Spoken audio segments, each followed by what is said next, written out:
You're listening to the AmWritingFantasy podcast. In today's publishing landscape, you can reach fans all over the world. Query letters are a thing of the past. You don't even need a literary agent. There is nothing standing in the way of making a living from writing.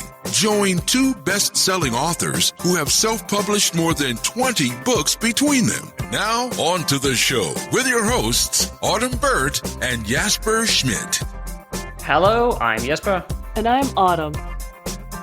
This is episode 62 of the AmWritingFantasy podcast. And today we are covering one of my favorite topics, and it's fantasy map making. I honestly don't know how did we wait 62 episodes to cover this, Autumn? This is completely wrong. I don't know, because it's definitely, it's both of us. I mean, I'm currently making a fantasy map for another author. So yeah, I love fantasy maps. I don't know how we waited so long. Maybe we just thought just talking about a map would be too less fun than getting the visuals, but we'll figure it out. No, it cannot be not fun to talk about maps. That's incredible. Yeah, I mean, we are amateurs. We should have done this as episode 1 or something. That's true. We just learned. Well, this is about fantasy. Well, it's because we're not just world building, but this is definitely something we both love, and so many authors do. I mean, what is a fantasy book without a map in it? It's just,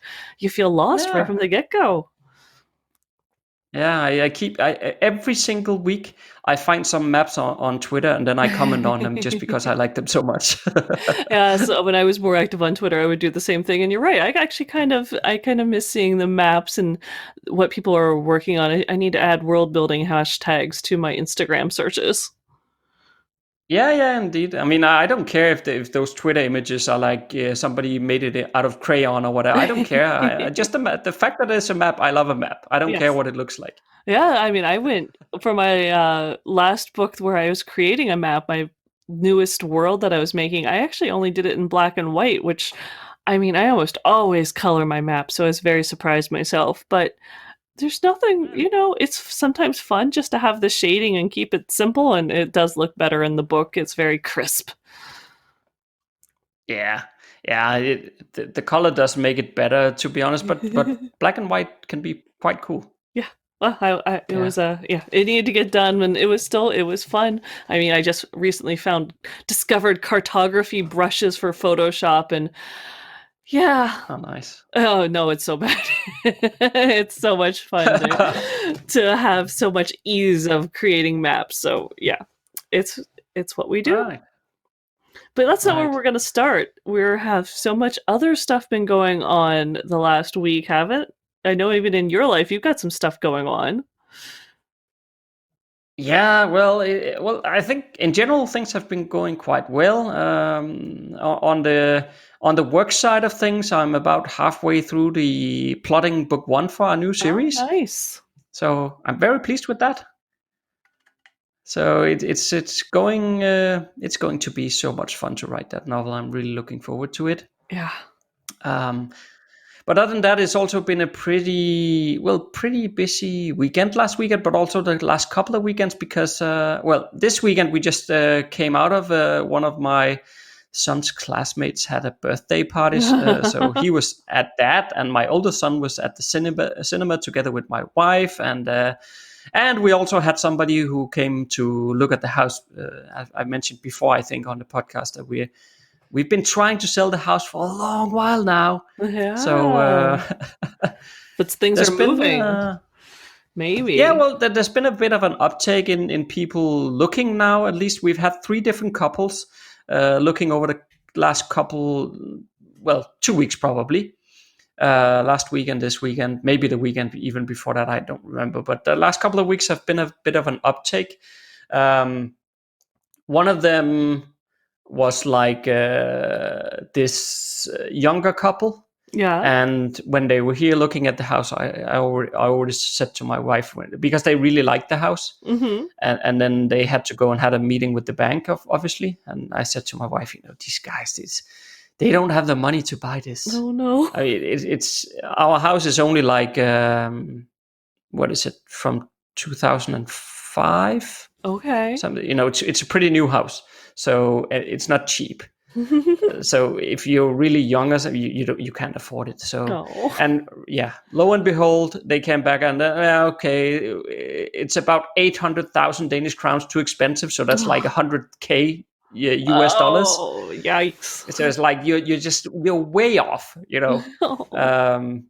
And then there was another couple looking. They looked at 3 different houses here in our area. They actually ended up bidding on one of the other ones, but they bid like what's probably equivalent to 40-50K dollars below the price that it was offered for. So yeah, the real estate agent just told me, I just told them then I'm not even gonna tell the house owner your bid because this is ridiculous. Oh, wow. No, you can't bid 50K below I mean, come on, it's not serious, right? Yeah, that's really asking for a bargain. I mean, come on, it's ridiculous. So that never happened. So they went away, and then this weekend, just a couple of days ago, there was another couple in their mid-30s who came to look at our house, and they looked at one more house as well, just down the street that is also for sale. So they really like the house. So they needed, and they have a good, financial. They're doing well enough.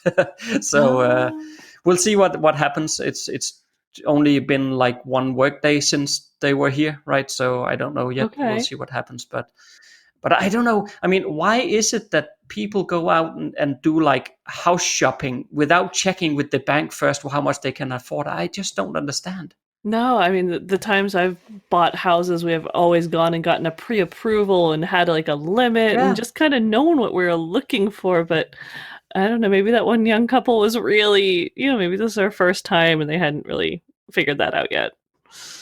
No, but isn't it like common sense that, if you want to buy a house, maybe you need to check with the bank how much you can afford? I mean, it's just, they're wasting their own time driving around, also probably getting excited about somehow, we want to buy that house and whatnot, right? But they're also wasting our time that we have to leave the house and they have to see it and all that. And then it's just all for nothing, right? I don't know. Well, it's just weird to me. I don't know. What's common sense for some people might be a learning experience for someone else. Yeah, maybe. Maybe. But okay, I guess I shouldn't be complaining. At least somebody's interesting in seeing the house, so that's of course good. But maybe someday maybe it'll lead into an actual sale. But it's tough. It is tough. It's still early in the spring, so you'll to me, spring is always when house sales and stuff really start moving. So to me it's a good sign that you have people interested early spring. So that's a good thing. It's a good sign, yeah. I'm trying not to be too pessimistic, but keep in mind that we've had the house for sale for more than a year now, right? Yeah. So we've been through a spring already. Oh, yeah. But it was a bad spring. This is the one. 2020 is maybe. Yeah. 2020 is the right spring. That's right. I like that. I hope so. So that'll be a good sign. Yeah. How about you? Oh, well, I've moved into our little cabin in the woods that we're fixing up as part of our rental agreement. So that's really exciting, except it is Vermont and it is winter, not quite spring. And part of what we're doing is a little addition on the back. And that is, it's really fun to have to do some earth moving and groundwork. A small spot, but it's because it's under an overhang, so it's like you couldn't fit in heavy equipment even if we had some. But it's a lot of hand picking, and I didn't realize I've learned that the tool I'm using is actually called a pneumatic. It's a pickaxe on one side, and it looks kind of like a hoe on the other. It's not a pneumatic, right?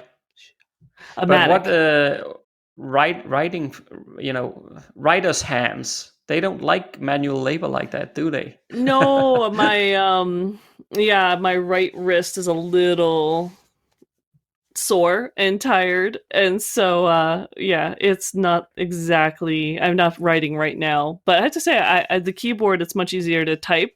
But so far, I have to say, considering my hands usually get really sore, like if I do woodworking and things, so I'm not displeased that it's going well. And I learned that some of those common phrases, like pick away at things, I think that came from pickaxing. You just kind of take little chunks, not big chunks, but it's going. It's all the groundwork's almost. It's like 92% done. So this week, Oh, that's good. hopefully, yeah, well, this week we'll hopefully be actually putting in the floor, and then building the walls. And, once you got that pretty much framed in and put the insulation, it's starting to feel like, it's amazing how fast a building, especially just a one room, can go up. So, Right. yeah, I'm really hopeful that it'll be, a week to next week. You'll have to check in and see how far we've come in our little cabin project. If you follow me on Instagram, I have been posting some pictures, even on Facebook, on my personal feed. So if someone is Yeah, I saw interested some in, of those actually. yeah, Yeah. tiny house construction, if you're kind of curious, come look me up and you can see how my home's coming along in between the podcast updates. Cool. A week on the internet with the Am Writing Fantasy podcast. So we have something quite amazing to mention today. I know. So I can't believe we've held off from mentioning this as well. no, I guess, to be honest, like we talked about before we started recording, we should probably have mentioned it a bit earlier as well, because it's just a bit down to the wire here. But if you are listening to this podcast episode on the day that it airs, then it will be the 2nd of March. Mm-hmm. And that means that we have, for the first time in 6 months now, we have our premium writing course open for enrollment. Yay! This is a big course, and we only do this twice a year, so it's so exciting when we open it up to new students, and it's exciting to see the new students too. Yeah, absolutely. But the thing is here that it'll be the 2nd of March if you're listening on the day that this episode launches, but the course actually closes on the 5th of March. So you only have a few days. There is a link in the show notes, so you can go and check it out if you are interested in that. But maybe you could just say a bit about what's in this course that we have named the Ultimate Fantasy Writer's Guide. Right. I would love to, because this course is very near and dear to my heart. I actually created this one before we got together and became AmWritingFantasy. Yep. So this course, I created it because I had a horrible time with some in-person courses I took ages ago. And I remember English class that were so boring, and so many of these things, they tell you these adages and they don't really get into the in-depth. Or the one course I took was all on it was open to all these other genres, memoirs and blah blah blah, and it really didn't help me with fantasy writing, and that's what I wanted to learn. So as I got better and got awards and learned what I was doing, I've started putting all those notes together and created this course that I'm sick of always having to go cobble together and get your information from 100 different sources or 6 different courses. I wanted a one-stop shop. I wanted to be able to take an idea, you have an idea for a novel, how to develop that, how to build characters, how to world build, all the important things with fantasy writing, and then breaking down the writing from how to write the beginning of a novel, how to write a really riveting middle and not get yourself or your reader lost or bored, and what you need to put in the climax and the ending. And more than that, though, I wanted to teach other authors how to go and find readers, especially as you're writing, so that they're there and they're excited for your launch day and you end up launching to reviews, and how to edit, because I know that was we just talked about editing on the podcast, but editing, that was something when I first got to it, I was like, oh, how do you tackle this? So I have a whole module on editing in there. And there's editing on what is indie publishing and talking about wide versus just on Amazon or KDP Select, and what do you need to do for formatting? What do you need to do for book covers? What are all these steps and pieces? Because I know the first time, I've helped so many authors since then, the first time you upload to Amazon, it's so nerve-wracking and it's exciting and you have questions. So it actually goes step by step on how to do that. And then the last module is how to go and build an author platform and brand. I mean, literally, I wanted this to be everything from your first novel idea to building your author career business, all in one class. So it's I know when I first told people this is what I wanted to do, they're like, wow, whoa, how are you going to do that? And hey, 12 modules, I did it. Got, the students who have gone through it love it. And I think it's helped quite a few people. And actually, I know you, Jesper, actually went through it. So I think that's exciting. Yes. Yeah. So yeah, it's it's quite some years ago now, but I did. Yes. Oh, it's been out for a few years now, so it is really funny. So it is kind of you were helped me beta test it almost, so it was fantastic back then. And yeah, I'm so excited to be seeing it, coming again in new students, and it's always a really exciting thing. And I know you said I think you pulled together some of the testimonials from other students. I did, yes. I put together a short sound clip here that I was thinking to play, just so people shouldn't take our word for it, right? So that's right. I can just play a short sound clip here if you're okay with that. Yes, excellent. Okay, let's go.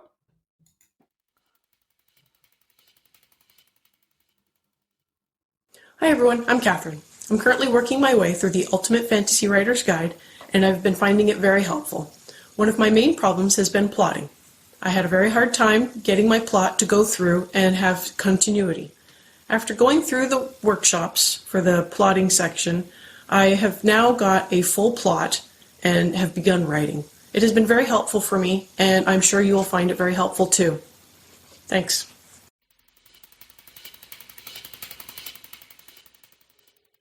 Hi, I'm JMD Reed, fantasy author, and I just watched Autumn Britt's launch day module. It was really informative, had a lot of great information.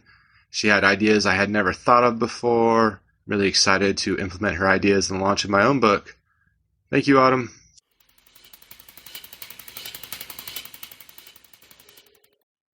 I highly recommend the Ultimate Fantasy Writer's Guide because it's one of the best programs I've ever seen. It not only covers pretty much everything about writing from start to finish, including fan bases and staying confident and everything. It also has things like languages and naming your characters based on that. And it has map making. It is just so excellent.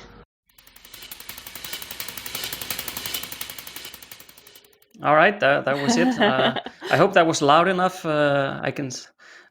Some of it was might be a bit low on the volume, but hopefully everybody could hear that. Yeah, okay. it came through fine on my end. So hopefully no one's like driving and they're leaning towards their speaker trying to hear those. But hopefully the soundtracks will, be boosted when we do our post-production. So we'll keep an eye on that. Yeah, well, we'll see what we can do to make sure it goes through okay. But at least that gives you, dear listener, a bit of other people's reflection on the course. And as I said, it closes on the 5th of March, and we only open it twice a year. So if you want to have a look at it, you need to hurry a bit and click through the links in the show notes and check it out. And if you do come in later and listening to this after the 5th, then you can still follow that link in the show notes, and it'll actually there will then be the possibility to get your name on a wait list for next time around. So you can do that. Yes. And the additional benefit, I would say, from doing that is also that you get onto our email list, and in between now and next time, we're going to email you a lot of good stuff about writing and world building tips and all kinds of stuff. Yes. So it never stops. Good. We always have tips. We have the podcast. We have tips we send by email. So we want to make sure that we're helping authors and writers from everything from marketing to how to write well. So it's worth looking us up and at least joining the email list, and then you'll hear about the next course if you miss this one, which will be usually sometime in August. So gosh, isn't that an ages away? Probably, yeah. Yeah, well, time flies. Yes. And of course, if you're on the email list, then you will get the information timely as well, and not last second like this That's one. right. Next time, maybe we'll do better about announcing it ahead of time. Yeah, we'll try at least. I don't want to promise too much, but we'll try. And you never know when someone's going to listen to an episode, so you could be listening to this in June. Yeah, who knows? Yeah, maybe. Yeah, that's true. All right. I think we'll move on. Let's go. And on to today's topic. So, fantasy map making. I was thinking, where do we want to start with it? I mean, I think I would like to talk a bit about where you start with the map, and also how a map can help you with writing. Maybe we could talk a bit about tools that you can use for map creation, but I don't know what you think. That sounds perfect. I was going to say, you've only written a book on fantasy map making and you don't know where to start. I mean, come on, Jesper. You should have this down. I'm disappointed. Yeah, well, the thing is that with the book, right, you can show the illustrations of everything that I'm talking about, and but here with audio only, we need to be a bit mindful about how to make this episode approachable, That's right. so it doesn't become too technical about geographics or whatever, because that might also be a bit boring to listen to. But when you have a book with pictures in it, then it becomes a bit more interesting. It's much easier to show the pictures, but that's okay. Because I've written tons of blog posts. I mean, map making is sort of, I think I'd been doing a post on map making, and you had the book coming out on something with maps, and lo and behold, it's sort of how we met. Our first introduction way back when on Twitter. So yeah, I can't believe this is. Was it? I think so. Oh, remind me. Oh, I think so. I'd have to go back into Twitter and double check. Oh, goodness knows, I'm sure it's back there somewhere. It's been years and years and years, but I do remember. I think I'd done a map making 101 blog post. So if I can do a blog post on map making 101, we can do this with no visuals. We're going to be fine. Yeah, absolutely. And I do think I think we both had the theory that you start with coastlines. That's always where I like to start with my map, is actually figuring out which is land and which is water. Yeah. I have one step that I like to do before I even get that far, to be honest. Okay. Because I think when you're looking at the map, I mean, of course, we're talking about maps that accompany novels here.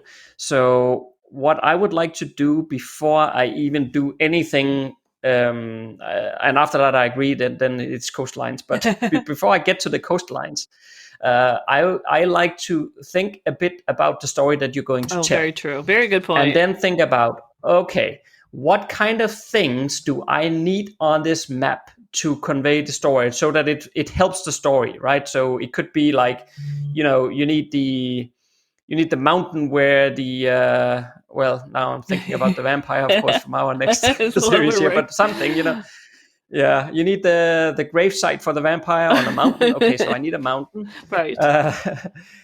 Or I need a magical tower, or I need a capital city from where the main character comes from, or whatever it might be. But so I like to write down like a list of, okay, here are the things that I definitely need on that map. That's very true. Just so that I can reference it. Yes, I think even when you don't realize that you're already creating your world and a map in your mind, you really are. As you start thinking of your story, you think about where the main character, where does the story start? That's obviously a really good place to maybe start thinking about where your map is, and then you think about where does the character go and the big events, and you're right. You start saying, well, I know with my first book, they started in a seaside town, and then we needed a big city, and then we're going to go across a big, dangerous water, and so they're going to go to a desert. So you start making that list of these are the kind of areas that I want my story, things I want to happen in my story, and places I want my characters to go to. And very quickly you start coming up with a map, and to scale it back, because the map I have to create this week for another author is only one city, but it's still an entire story. So you still do the same thing of, in this city, what are the places they're going to go to, the taverns, the castle, the palace, the docks, the slums. You're going to start mapping out those areas that you're going to need to create the story you're writing. Yeah, and that's exactly where I wanted to go when it comes to how does maps actually help with writing, because one thing is that once you start mapping out things, you start thinking of other things that you didn't add, and you can sort of use that as inspiration, which is quite nice. But the other thing is also, I feel like I often, like right now, for example, I'm plotting out book 1 in our next series here, and I very often, when I sit and I plot a chapter, I pull out the draft map that we put together. We're not done with the map yet, but at least a draft. I pull it out just because it both gives me a feel of sizes of things, but also distances, which is very, very helpful. So to know, okay, so if I'm going to have them go from this city to that city, how far is it actually, and how long will that take them? Right. But with the map right there, it's so easy to quickly calculate. Oh, okay, that trip will take a week. Okay, Yeah.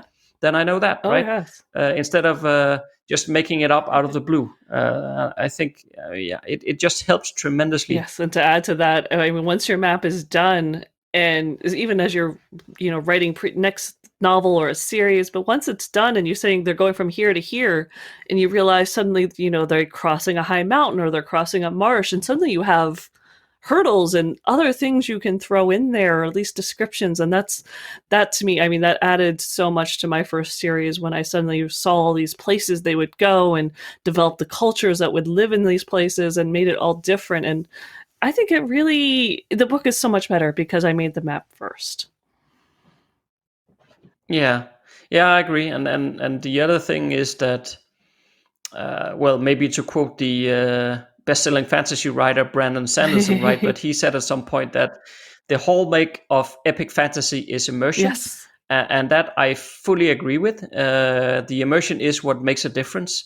And if you want immersion, I mean, you mentioned it before, Autumn, right? I mean, having a map at the front of the book in the first couple of pages, that already draws people in, because also because it's a picture, and we like looking at pictures. It's much easier than reading about, okay, so this city is over there 500 miles from that city, which sits in between, and then there is a marsh and blah, blah, blah, blah, right? But a picture is right there. You can see it. You don't even have to explain anything. Nope. So it adds that immersion, but it also adds realism, because I really feel like and this is something I talk quite a lot about in the guidebook, is that maps has to be realistic. I mean, unless, of course, if you are creating a truly fantastical world where like the cities are hanging upside down in the air or whatever, then it's fine. You can do whatever you want, right? But otherwise, if you're creating your like more traditional medieval epic fantasy, which is the case for most of us most of the time, or it could also be an urban fantasy in a bit more modern setting. But even if you have a map there, it has to be realistic. And by realistic, I'm talking about stuff like, let's take rivers, for example, right? So rivers, they leave mountains. But then sometimes in some maps, you'll see the illustrator then sort of turns the river around, and then it passes through another, or like a second mountain range, because before it goes to the sea, right? And rivers won't do that. It would be a very the extreme elevation just it doesn't happen. So it's like an unrealistic flow of water.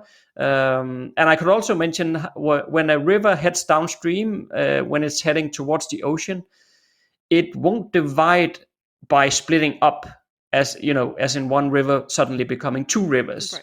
Instead, rivers will combine, as in two rivers joining to become one.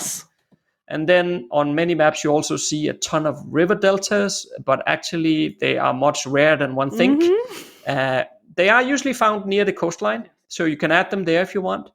But these are the kind of things that you really need to think about and infuse your map with this kind of level of realism, because the reader might not actually be able to put their fingers on what is wrong, but intuitively they will just feel like there's something that is a bit off here. Something just doesn't compute here, and that breaks the immersion. And it's just, it's sad when that happens. It is. I mean, it really, if you haven't studied geology or cartography, to spend some time with some real maps, real world maps, where you live, or coastlines or islands, and really get a feel for what shapes the land and rivers, and what is theoretically possible. I mean, there's always exceptions. Like, I can think of, if you had a glacial dam burst and it created a canyon, you could technically have a river go through a mountain range. It does happen in the Rockies, but this is an incredibly rare event, and you have to have a geological past, and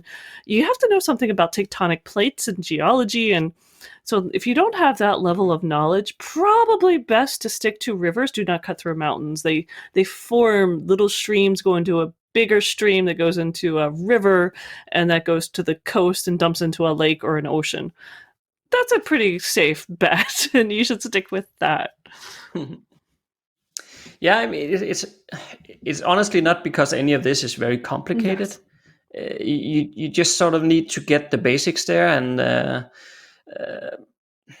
but the other thing about the geographical things of it is also, especially when it comes to water. I don't know why we're talking so much about water, but there you go. But especially when it comes to water. Water has a very, very big impact on maps, but it also have a very big impact on the cultures or the political borders and so forth, because rivers not only provide fresh water to the people living around the rivers, but they are also this kind of land feature that gives you a border, basically, right? So in the old days when, I was just about to say, when you can't build a wall to another country, I guess we shouldn't get into all that debacle there. But go there. We promised we keep politics out of this. Yes. So, but what I just meant is that it gives you a natural border, right? So you could have one nation living on one side of the river, if it's like a big river, and another nation on the other side. And it's not necessarily that easy to cross either. So, and it becomes easy to defend as well. So it gives you sort of the lay of the lands with the different nations or kingdoms and so forth, and where it makes sense that they would have their borders. Right. The same thing with the mountains, right? They also give you natural borders. So I was just about to say, yes, mountains are these natural features, whether rivers, marshes, places you can't cross, mountains. They're wonderful borders to help develop your nations. And I was going to mention rivers too, but going back to water, they're not just good borders, but they tend to be where towns and cities develop, because water is a means for transporting trade goods. It is something we need to live on, and you often protect your clean water source. So that's usually where a lot of the cities and the first earliest cultures are going to develop, near fresh water, drinking water. So that's also an important aspect of why we focus on water and rivers. Yeah, and it also becomes sort of the highway of your medieval world, meaning that, traveling on boat downstream and stuff like that, that's by far the fastest way to travel. Or if you're doing like trading or something, that will also be the way to do that. The fastest and easiest would be to sail. Yeah. So if the river is like a big river that flows into the ocean or something, then that's sort of an artery of your trading business in your world. Then, so I think that the point about mentioning all of this is really to say that there is a lot of things with creating the map that can influence your writing directly or the story directly, and things will start falling into place and making sense once you have a map. And to me, I think the biggest thing is, like I mentioned, I usually develop the map and then I see these areas, and I know part of map making is also, the weather, mountain ranges and volcanoes, and you get down to the nitty gritty of what it would be like to live in this area. I mean, food is huge for me. If we're not talking about water, what people would grow to eat there, and if there's enough resources for the city to grow, or towns. And as you start thinking about the food types and the water and the land and the rain, I start developing an actual race and a culture that would live there. And so, my first story, my first series, there wasn't any traditional fantasy cultures, because I made them all up to fit the world I had drawn. That all came from first building the map and then thinking about who are these people that would have lived and grown and adapted to be in this climate. And that's one of my favorite parts, is just the map creates the seed, the kernel that grows into something truly unique and that fits your world and your story, and only your world and your story. And it's exciting. Yeah, absolutely. I mean, I really feel like when I open a fantasy book, I know I've said this many times on Twitter as well, but when I open a fantasy book, if I don't find a map within the first few pages, I'm already a bit disappointed. And it's like, and I know not every reader is like me, of course, but it's like readers who really like fantasy, they like the maps, most of them. Yes. And it's a bit like, why do you want to disappoint them right off the bat, right? No, yeah, it's very true. I mean, the map is going to help you, and the reader will love it. So why not make Oh, one? trust me, I had a reader who actually really liked the map for my world, and obviously they really liked my series. They actually asked if there was a way to buy the map. I mean, talk about getting tingles. That was still, every once in a while he posts a picture of my books underneath the map, and I'm like, I don't even have that at my house. I'm so jealous. I want to go there and sit next to his books. Yeah, I actually got the map of the world that I used for my previous series. I actually got it made in poster size, so Nice. Yes. So I can actually hang it on the wall when we move at some point. this is how much we love our maps. Yes, I love it too much. I know, Yes. but I don't know. It's like I can clearly recall, like I've probably been like 10 years old or something. And together with my younger brother, we had like this one, these A3 sized pieces of paper. Yeah. It was some, this brown recycled Oh yes. paper stuff. And we rolled it out across the dinner table, my parents' dinner table in the living room. And we had multiple of these, and we taped them all together so they filled like the entire dinner table. And then we just started. I clearly remember, like, there was no real plan to it, but we just started drawing. Okay, so here's some mountains, and here's a city, and then from there it just evolved into some sort of game that we started playing, right? But I still remember that, like, that's the first memory I have of creating a map, and I just loved it. And I think my parents hated it because we occupied that table for like 4 days. But you had your own campaign going. Yeah, exactly. Yeah, but I don't know. I still have that recollection. I always loved maps. I think it would be a rare fantasy author who doesn't have some kind of map and world building drive or appreciation, because that's sort of it's a pillar of what makes a fantasy novel a fantasy novel. And I have to admit, I mean, I've written, and I do write occasionally in this world, but you still need to, go look at the map of, how far is it from this distance, and what are the unique features of this area? Because I started in Wales, and I found a place where there's actually this bridge that crosses an entire lake in Wales that's like 1.5 miles long. And I'm like, I gotta use that somewhere. So it's still an exploration. It's still looking at maps. I think it's just appreciation for the realism that's there. So I know, before we wrap up, do we want to give any like specific steps? So if you're making a map, we said, okay, list out the areas you need. Then you're going to do your coastlines. After coastlines, I usually would do rivers, and from rivers, cities. But I know also, I mean, you have to worry about, if you're really going to be realistic, you're looking at tectonic plates, which is what would create the mountains, weather patterns. These are all parts of actually making a map, and it's complicated, but yeah, sometimes it doesn't have to be if it's a very small map. Yeah. As you started out by saying in the beginning there, I have a full step-by-step guide on fantasy map making, and it's both available in ebook and paperback. Maybe I'll just add the link in the show notes if anybody's interested. But basically, that talks you through step by step what order I would do things in, because it does matter a bit. But maybe that's a bit too technical. But actually, I was thinking, Autumn, maybe. So if we're going by the assumption here that at least most of all us fantasy writers, we like maps. Oh, yeah. If we're using that as the assumption, then I think that the reason that sometimes maps are not included in books is because it is too daunting to create the map. Maybe. But if we're now saying, okay, fine, there is, you can get the step-by-step guide on the order of it. So if we sort of take that out of the equation and say, okay, the problem is then not the fact that you don't know what order to do things in and what to do. But maybe the if we then focus on the remaining problem that might be here, and that is actually how do you make the map? Whether you're hand drawing or using software, how do you do it? Maybe that's a good place to sort of wrap up, because I think that's probably the only remaining hurdle that I can come up with here. Well, that's fair enough. And I will try to find the blog post that my little fantasy map making 101 that we can add to the show notes as well. But if you're really, I think even when I start with maps, I still do hand drawing. And to me, one of the biggest things is start with the biggest piece of paper you can get your hands on.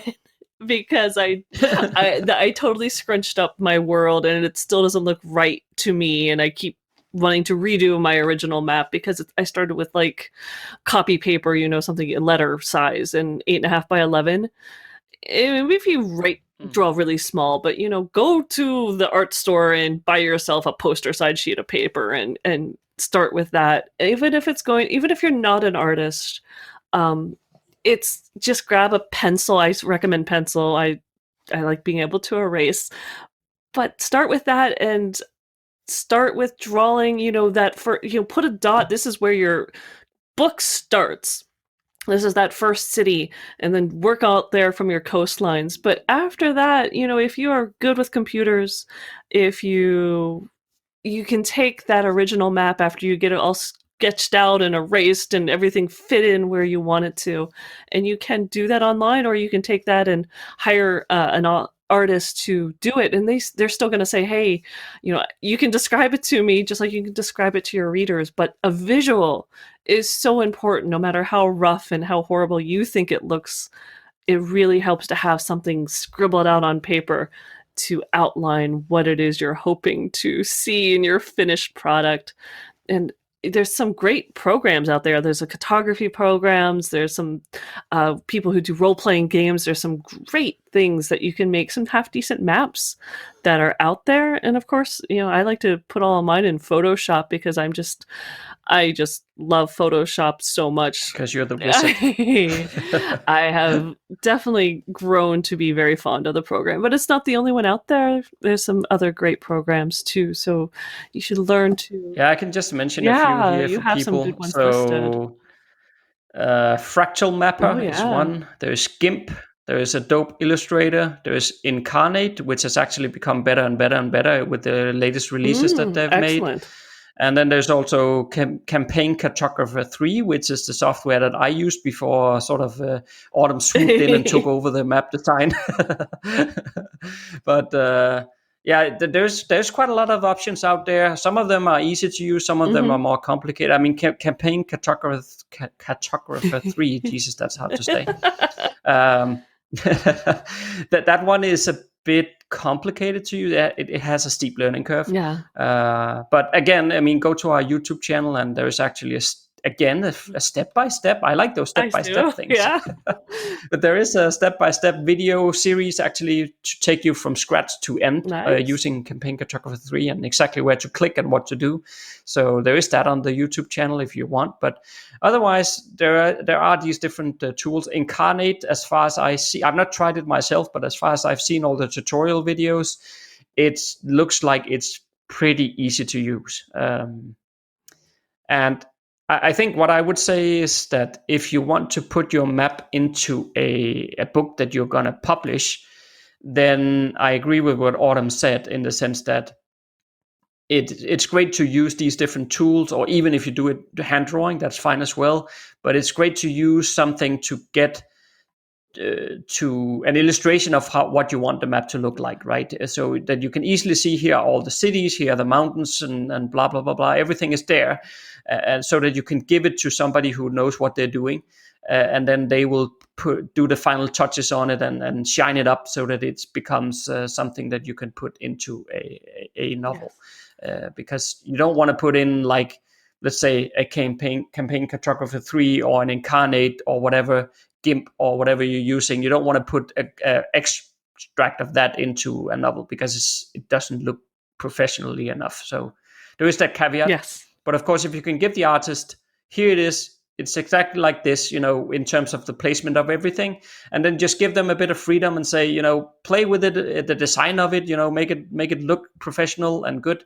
But I just want the different cities and the names and whatnot, and the mountains and the rivers and all the other stuff. I want it to look like this, but the actual finished touch of it or the layout, I don't know if you can use that word, but you can, feel free to be an artist and make that look really good, as long as you don't move things around on the map, right? And being from the artist point of view, where I've done this for other authors, yes, that map, the sketch, knowing where someone wants the coastlines is just huge. You're going blind if you don't have that. So no matter how you feel about your drawing skills, sketch it out, and even it helps almost to finish writing the book before you try to get the map completed, because you'll be surprised at how many times you add something new through your first book and even through your subsequent books. I mean, I had some features created by my characters that I had to add in later for later editions, but that's sort of the fun of creating a map and actually having the world grow with your stories. Perfect. I think that's a wrap. Next Monday, we'll cover something that is heavily debated, and that is how much should you read when you're writing this will be a tough book. one.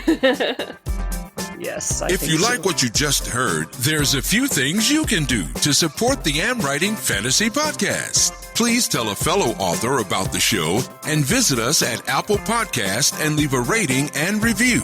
You can also join Autumn and Jesper on patreon.com/AmWritingFantasy. For as little as $1 a month, you'll get awesome rewards and keep the AmWritingFantasy podcast going. Stay safe out there and see you next Monday.